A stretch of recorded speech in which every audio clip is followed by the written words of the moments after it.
aseme. Kama mnalia, anasema mimi ni nini?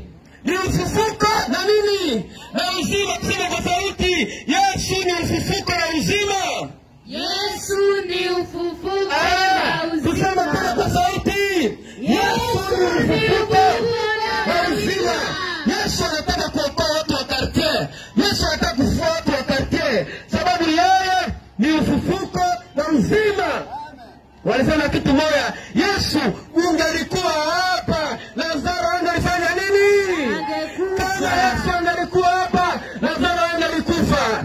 Nikwambie, kama Yesu atafika katika maisha yako, hautakufa tena, lakini utafanya nini? Utaishi. Kama Yesu ungelikuwa hapa, angelikufa.